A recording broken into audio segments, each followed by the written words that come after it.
what if you never had to charge your device again? Well, there's a company that aims to do that, and I have you're a doctor? Yeah. Oh, geez, talking to a doctor here. Can you introduce yourself? My name is Yorgos Hufas. I'm Chief Commercial Officer of Exeger, responsible for sales and partnerships. And so you guys create this technology called Powerfolye. I'm very interested in it because I actually reviewed this pair of earbuds right here from Urbanista, and it uses that Powerfolye technology. Can you explain, because, okay, if I remember from Science 9, energy cannot be created or destroyed, it just changes form. Correct. And so what you're doing is you're taking light energy, taking the photons, and then converting that into electrical energy? Exactly. Good explanation. See? Wow. You got it. See? I learned science. You studied physics? No. But tell me, explain to me how this works for the people out there that aren't familiar with it. How it works? Well, we have a solar cell that can absorb any kind of light. So traditional solar cells are really good outdoor in full sunshine, but we can absorb artificial light, LED light, ambient light, LED light, any type of light, and convert the photons into electricity.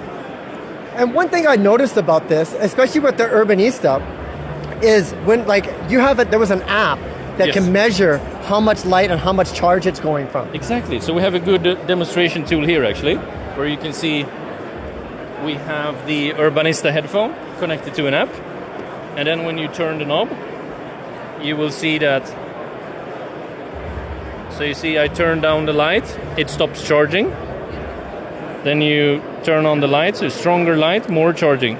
And you see great charging, excellent charging, eventually endless life. Now the reason why this is on headphones and on the band is because it's being exposed to light. Exactly. Could you ever see this technology being used on smartphones? Smartphones are difficult. Eventually, yes, I think so. But it's a couple of years away, at least. And in terms of, okay, say I have this, it's at zero, or say very low battery, and I'm in direct sunlight. How long until you can actually use it?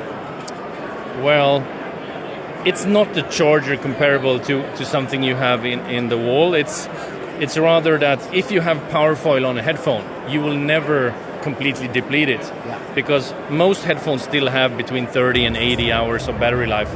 And during that time, you will expose it to light.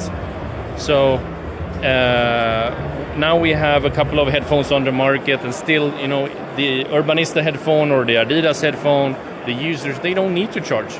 So you never have to charge it again. You never have to charge. Most users, I've used them for over a year and never charged, not even once. And so, what other products do you expect this to happen for this technology to be embedded into? We have, for example, remote controls coming. We just announced a partnership today with a South Korean manufacturer called Osung. So this is the remote control, where you see the solar cell is completely nicely integrated into the remote. And this small solar cell is enough to, if you have it in your living room, just LED light or ambient light in the living room is enough, so that you never need to charge it. I love it. I love it. It still looks good. I love it because what you have to do now is try to make it so you can make like a sound so you can find it when it's in the couch, right? Because it does need to be exposed to sunlight to be able to get that charge. You don't need sunlight. Artificial light just is enough. any kind of ambient light. Any kind of light. This is another remote control that we announced together with a company called Omni in September last year. So here you see it's a different type of integration, also really nicely integrated, also eternal life. So I think we will see more of these coming. I love it. I just love this technology because in the future, this could be on all the different types of tech, so we might not ever have to charge things again. So we have remote controls, then we have IoT sensors. So this is an example that we just built as a proof of concept. So this could be a remote control, it could be an IoT sensor sitting on a wall. Again, you see that we have printed our logotype on here, we have text and symbols without affecting the power output. So the solar cell can actually look really nice. You wouldn't even know that it was a solar cell if I didn't tell you, right? Absolutely. I love it. I love it. This is where the future is heading, and you guys are pioneers in this space. Yes. Thanks for sharing some time with us. No problem. Thank you.